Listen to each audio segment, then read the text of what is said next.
என்னங்க இது? வாங்கின கடனை கேட்டா கொலுச கையில குடுக்குறீங்க. என்கிட்ட காசு பணம் ஒண்ணும் இல்லடா. வீட்டுல எல்லாம் தேடி பார்த்துட்டேன், பெட்டி படிக்க எல்லாம். கையில கிடைச்சது ஒண்ணுதான். ஒண்ணு அடமான வச்சுக்கோ, இல்லைன்னா கொண்டு போய் வித்துக்கோ. சரி, குடுக்கறத ஒரு ஜதையா கொடுத்தா வாங்கின கடனை அடைச்சிடலாம்ல. இதுக்காக போய் நான் 4 வீட்டுல திருடிட்டு வரேன். போனடே. குடுக்கறாப்புல குடுத்துட்டு பின்னாடியே போலீஸ் அனுப்பிச்சிடாதீங்க. அப்ப நான் வரட்டுமா? வர்றேன். டேய் குருவா, நில்றா டேய். கொஞ்சம் அந்த கொலுசு கொடு. ஏன், எதுக்கு? குருவா சொல்றேன். ஒரு 5 நிமிஷம் இங்கே இரு. நான் ஏத்து வீட்டுக்கு போயிட்டு மறுபடியும் திருப்பி கொண்டு வந்து கொலுசு உங்க கையிலேயே கொடுக்குறேன். அப்புறம் நீ போலாம். அட, விஷயத்த சொல்லுங்க. அட, அந்த வீட்டுல அந்த பொண்ணு தனியா இருக்கா. இந்த கொலுசை கொண்டு போய் அந்த பொண்ணு கையில கொடுத்து, இது உங்களுதான் பார்த்து சொல்லுங்க, என்னோடது இல்லம்பா. சரி, வீதியில கிடந்துங்க, அதை கொண்டு போய் போலீஸ் ஸ்டேஷன்ல கொடுத்துறேன்னு சொல்லிட்டு வந்து உங்க கையிலேயே கொடுத்துறேன். சும்மா இருக்கிற பொண்ணுகிட்ட இந்த கொலுசை கொண்டு கொடுக்கணும், அப்புறம் போலீஸ் அது இதுன்னுட்டு ஒண்ணுமே புரியலையே. அட பைத்தியக்கார, அந்த பொண்ணு இது என்னோடது இல்லைன்னு சொன்ன உடனே, ஐயோ அப்ப அடுத்தவங்க பொருளுங்க, இதன் கையில வேணா நான் கொண்டு போய் போலீஸ் ஸ்டேஷன்ல கொடுத்துறேன்னு சொன்னதும் என் மேல ஒரு உயர்வான அபிப்பிராயம் வருது. லவ் பண்ணது ஒரு டாக்டிக்ஸ். வரட்டுமா? வணக்கங்க. வாங்க. எங்க அப்பா தாத்தா ஒருத்தர் இல்ல? யாரும் இல்ல. அம்மா வெளியே போயிருக்காங்க. ஓஹோ, வேற ஒண்ணும் இல்ல. நம்ம வீட்டு வாசலுக்கு முன்னால இந்த கொலுசு கிடந்தது. ஒருவேளை நம்ம பப்பி தான் இருக்குமோ எடுத்துட்டு வந்தேன். பாருங்க, உங்களுக்கு தான் நீங்க வச்சுக்கோங்க. ஒருவேளை வேற யாராச்சுன்னா நான் உடனே கொண்டு போய் போலீஸ் ஸ்டேஷன் கொடுத்து வந்துடுறேன். ஏன்னா அடுத்தவங்க பொருள் என் கையில வச்சிருக்கிறதுனா எனக்கு நெருப்பு வச்சிட்டு இருக்க மாதிரி. நல்லா பார்த்து சொல்லுங்க. ரொம்ப தேங்க்ஸ் சார். இது நம்ம பப்பியோட கொலுசுதான். பப்பிதான்? அவ எப்பவும் இப்படிதான். எதை கொடுத்தாலும் கொண்டு போய் வெளியே போட்டுக்குவான். கொஞ்சம் நல்லா பார்த்து சொல்லுங்க மேடம். இது அவளோடதான், எனக்கு ஷூரா தெரியும். ரொம்ப தேங்க்ஸ். என்னம்மா, என்ன பிரதர்? ஒண்ணும் இல்ல தாத்தா, நம்ம பப்பி கொலுசு வெளியே போட்டா சார் தான் கொண்டு வந்து கொடுத்தாரு. Very good, very good. நீ தான் ஜென்டில்மேன். அடுத்தவங்க பொருள் மேல ஆசைப்படப்படாது.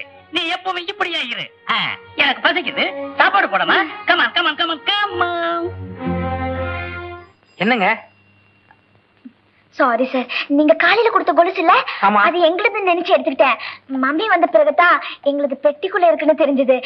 தெரியாம எடுத்ததுக்கு பரவாயில்ல விடுங்க. அதனால என்ன, ரெண்டும் ஒரே மாதிரி இருந்திருக்கும். நீங்க அடையாளம் தெரியாம வாங்கிருப்பீங்க. இதுக்கு போய் சாரி எல்லாம் சொல்லிட்டு. சரி, அதை கொடுங்க. அப்பவே உங்ககிட்ட திருப்பி கொடுக்கலாம் நான் வீட்டுக்கு வந்தேன். நீங்க இல்ல. அடுத்தவங்க பொருள் கையில இருந்தா நெருப்பு மாதிரி, அது உங்களுக்கு இல்லன்னா போலீஸ் ஸ்டேஷனுக்கு கொடுக்கணும்னு நீங்க காலையில சொல்லல. அதனால நீங்க இல்ல, நானும் போய் போலீஸ் ஸ்டேஷன்ல கொடுத்துட்டேன். போலீஸ் ஸ்டேஷன்லயே கொடுத்துட்டீங்களா? ஆமா சார்.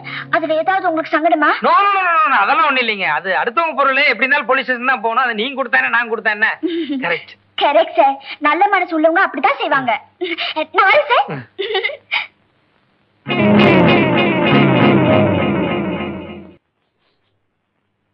பப்பி, யார் பாது? நான் தான்மா, பழனிச்சாமி. உள்ளவா.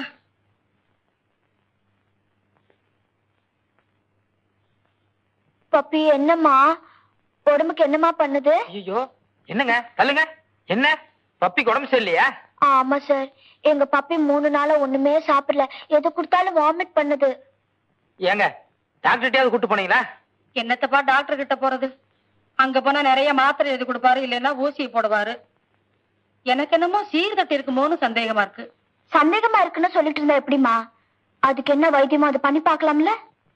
சீர்தட்டுக்கு என்ன வைத்தியம்னு நான் வேணா எங்க அம்மா போய் கேட்டு விட்டுங்களா? உங்க அம்மா கிட்ட என்னத்தப்பா போய் கேக்குறது? என்ன வைத்தியம்னு எனக்கு தெரியும். சீர்தட்டை குணப்படுத்தணும்னா ஒரு கழுதை வேணும்பா. அதை யாரு போய் கொண்டு வர்றது? கழுதையா? கழுதையை வச்சு என்னங்க பண்றது? கழுதை காதை கீறி 4-5 சொட்டு ரத்தம் எடுத்துக்கணும்ப்பா. 2-3 சொட்டு நெத்தியில தேய்க்கணும். 1 சொட்டு பால்ல விட்டு கலந்து கொடுக்கணும். கழுதை மூக்க நல்லா கெட்டியா புடிச்சுக்கணும்ப்பா. தப்புன்னு விடணும். அந்த காத்து இந்த புள்ள முஞ்சில படணும். சீர்திட்டுக்கு இதான்ப்பா நல்ல வைத்தியம். பழனி சார், உங்களை கெஞ்சி கேக்குறேன், எப்படியாவது ஒரு கழுதையை பிடிச்சிட்டு வாங்க சார். கழுதை எங்க போய்? ப்ளீஸ் சார், பப்பினா எனக்கு ரொம்ப உயிர். இந்த மாதிரி நேரத்துல நீங்க உதவி பண்ணா லைஃப்ல உங்களை மறக்கவே மாட்டேன். ஏமா பெரிய பேச்செல்லாம் பேசுற? நீ கேட்டு பழனி ராஜா மாட்டேன் சொல்ல போகுது. ஏராசா, சரி போயிட்டு வரேன். போய் கழுதையை பிடிச்சிட்டு போயிட்டு வரேன். சும்மா நைய நையின்னு நச்சரிக்காதீங்க பழனிசாமி. நம்ம கழுதை வராது. அந்த குழந்தைக்கு உடம்பு சௌரியம் இல்லைங்கிறதுக்காக என் கழுதையை கேக்குறீங்களா? வேற எங்கேயாவது போய் கேளுங்க, போங்க. டேய் பாவண்டா, அந்த குழந்தை உடம்பு சரியில்லாம படுத்திருக்கிறத பாக்குறதுக்கு பரிதாபமா இருக்கு. 2 சொட்டு ரத்தத்துல கழுதை உயிரா போயிட போகுது. உடனே கொண்டு கொடுத்துறா ப்ளீஸ். இங்க பாருங்க பழனிசாமி, உங்களுக்கு அந்த பொண்ணு மேல லவ்வா இருக்கலாம், அதனால அந்த குழந்தை உங்களுக்கு பெருசா இருக்கலாம். எனக்கு என் கழுதை தான் பெருசு. வேணா அந்த காது இருக்கிற இடத்துல வைத்தியம் பார்க்கறதுக்கு என்ன செலவாகுதோ அதை நான் கொடுத்துறேன்டா. எவ்வளவு தருவீங்க? ஒரு 5 ரூபா கொடுக்குறேன். எதுக்கு? கடலை பொரி வாங்கி சாப்பிடுறதுக்கா? 25 ரூபா கொடுத்தா கழுதை மேல கைவீங்க, இல்ல இடத்த காலி விட்டு போய்கிட்டே இருங்க. 25 ரூபாயா? அநியாயத்து கேக்குறடா. ஒரு 15 ரூபா தரேனே. பாத்தீங்களா? 25 ரூபா கொடுங்க, இல்ல இடத்த காலி விட்டு போங்க. தயவு செஞ்சு சொல்றேன், போங்க. மனுஷனை வேலை பார்க்க விடுங்க, போங்க. சரி கொடுக்குறேன். எப்ப? கழுதை கொண்டு கொடுக்கும்போது கொடுக்குறேன்.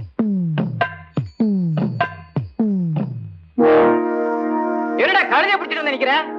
ஐயோ என் மான மரியாதை எல்லாம் போகுதே. வீட்டுக்கு வாடா, வீட்டுக்கு வாடா, உன கவனிச்சுக்கிறேன். வாடி. ஏண்டா வேலை வெட்டி இல்லாம சுத்துறேன், சாப்பாடு போட்டா இப்படி கழுதைய புடிச்சிட்டு திரியிறியே, உன்ன வீட்டுக்கு வாடா பேசிக்கிறேன். ஐயோ தலையெழுத்து, இப்படி ஒரு புள்ள வந்து வாச்சிருக்கு.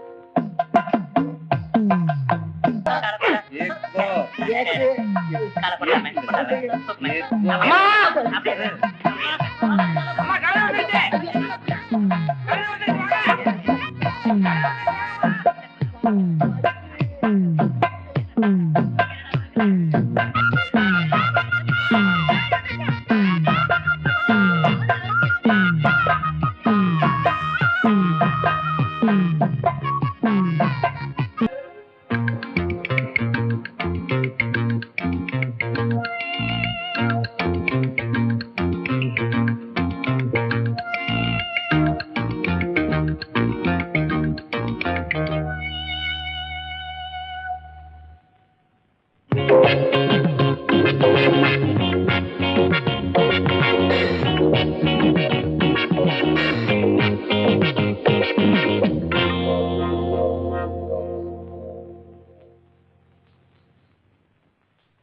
நீங்க 5 மணிக்கு வர சொன்னீங்க, நான் 2 மணிக்கே இங்க வந்துட்டேன்.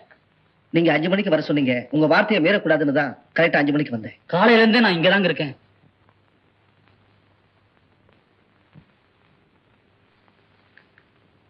நீங்க 3 பேரும் என்ன காதலிக்கிறதா சொன்னீங்க. உங்களை ஏமாத்த எனக்கு மனசு வரல. அதனால உங்களுக்கு ஒரு உண்மையா சொல்ல போறேன். நான் இந்த ஊருக்கு வந்த புதுசுல ஒரு நாள் நான் சினிமா பார்த்துட்டு வரும்போது ஒரு ஆள் என்ன கெடுத்துட்டான். நான் தமிழ் பொண்ணு, அதனால அந்த ஆளை தான் கல்யாணம் பண்ண வேண்டியதா இருக்கு. என்ன மன்னிச்சிடுங்க.